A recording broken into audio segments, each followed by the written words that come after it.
dikatakan la kabirota amal istighfar wala sogirota amal israr. Dosa besar tidak akan jadi besar kalau diiringi dengan istighfar. Dosa kecil lama kelamaan besar kalau dikerjakan terus-menerus dan tidak pernah istighfar. Jadi tetap berpengaruh sebelum istighfar. Ada pemutihan. Pemutihan. Jadi harus sadar apa yang pernah dilakukan. Betul. Istighfar sekarang nggak apa-apa. Oke, kalau gitu kita buka pertanyaan deh. Siapa yang mau nanya? Kain dulu. Sok. Silakan berdiri, Bu. Sini aja. Ih, cakepnya kudungan biru. Silakan. Kudungannya yang cakep. Bismillahirrahmanirrahim. Assalamualaikum warahmatullahi wabarakatuh. Waalaikumsalam warahmatullahi wabarakatuh. Tanya mama yuk. Ayo. Nama saya Ia Sobaria dari Majelis Taklim Raudatul Nisa Ciamis. Oke, silakan Ibu. Saya mau tanya mah. Keluhan saya bukan keluhan. Saya punya anak perempuan, udah berumah tangga. Sama menantu baik, anak saya baik. Suka nengokin saya. Kalau ngasih uang, kadang-kadang ada suaminya, nggak apa-apa. Kalau nggak ada suaminya, suka ngasih uang tanpa izin, itu gimana Pak? Bu? Pak, Bu, Mama. Gimana itu hukumnya? Saya tanya, anak Anda kerja apa enggak? Kerja bareng-bareng di rumah, kerjaan di rumah. Dagang. Itu rongsok. Oke. Kalau anak Anda kerja, penghasilan dia ngasih emaknya tidak naon. Takut. Yang salah, kalau anak perempuan tidak punya penghasilan, duitnya dari suami, kalau ngasih siapapun wajib lapor. Iya. Oke? Itu bedanya. Tapi kalau suami, lapor gimana? Kalau suami ke istri, yang ngasihnya suami wajib lapor ke istri nggak? Nggak dosa. Nggak apa-apa. Suami. Kecuali kalau bininya nggak dikasih makan, anaknya nggak makan, nggak punya tempat tinggal, suami ngasih emaknya, itu salah. Kalau bininya udah kasih makan, dikasih pakaian, udah tempat tinggal, kesehatan, pendidikan, suami ngasih emaknya tidak masalah. Walaupun nggak tahu istrinya komo, kalau bininya koret, ya kan anu minantu koret, perhitungan mana orangnya. Gitu. Jadi terima kasih Mas jawabannya. Assalamualaikum warahmatullahi wabarakatuh. Waalaikumsalam warahmatullahi wabarakatuh. Pan, langsingan mama. Gimana ya emangnya terus terangnya? Saparo. Langsing. Berarti ada ketakutan, takutnya gimana nih uangnya, takutnya? Ya tidak, kalau memang anak Anda bekerja. Oke. Sip kalau begitu. Lanjut, siapa lagi mau nanya? Silakan Ibu, mangga.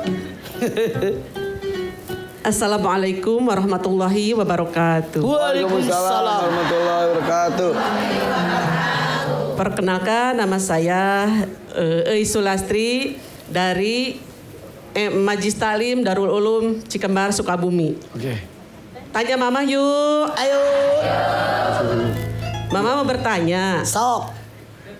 Apakah dosa masa lalu bisa menghambat datangnya rezeki kita? Di masa sekarang. Misalnya kan dulu mah suka ninggalin sholat kadang-kadang. Terus suka membantah sama suami. Berani gitu kalau sama suami melototin suami. Tapi sekarang mah enggak mah gitu. Suaminya dibawa nggak suaminya? Enggak. Dosa masa lalu. Selama Anda belum taubat dengan taubatan nasuha, tetap berpengaruh. Makanya dikatakan la kabirota amal istighfar wala sogirota amal israr. Dosa besar tidak akan jadi besar kalau diiringi dengan istighfar. Dosa kecil lama kelamaan besar kalau dikerjakan terus-menerus dan tidak pernah istighfar. Jadi tetap berpengaruh sebelum istighfar. Ada pemutihan. Pemutihan. Jadi harus sadar apa yang pernah dilakukan. Betul. Istighfar sekarang nggak taubat, apa-apa. perbaiki. Ya ayyuhalladzina amanu tubu ilallahi taubatan nasuha. Gitu eis. Taubatan nasuha syaratnya 3 eis. 1, menyadari yang saya kerjakan salah. 2, mohon ampun sama Allah dengan dosa dan kesalahan saya. Yang ketiga, janji sama Allah, janji yang sendiri bahwa saya tidak akan mengerjakan dosa lagi dan menggantinya dengan perbuatan yang diperbolehkan oleh Allah. Kalau dosa sama Allah, kalau dosa sama manusia ditambah 2 syaratnya. 1, kembalikan hak orang kalau kita pernah ambil hak orang. 2, ngomong sama orang bersangkutan. Dulu saya tahun sekian lupa harinya ngomongin ibu yang diomongin ini. Maafin saya. Kalau dia sama maafkan, hapus. Kalau dia nggak maafin, resiko. Ngapain lo ngomongin orang? Begitu, Is. Yang kita omonginnya meninggal. Hah? Udah meninggal. Makanya perbaiki keadaan. Urusin yang dia tinggalin orangnya. Banyak sedekah mengatasnamakan yang meninggal. Itu, Is. Makanya nggak perlu ngomongin orang. Tuh gawe. Jika nu bener we maneh. Itu. Oke. Terima kasih jawabannya Mama. Assalamualaikum warahmatullahi wabarakatuh. Assalamualaikum warahmatullahi wabarakatuh. Mah, kembali lagi kepada tadi permasalahan di awal. Ada yang tidur di pagi hari. Gimana ceritanya kalau emang dia kerjanya di malam hari? Emang gak ada pilihan? Kalau seandainya kayak kita nih, kan begadang malam ya, belum tidur gitu. Kita kan puluhan tahun kerjanya gitu ya. Tidak tidur. Ada waktu habis subuh tidur. Nggak masalah.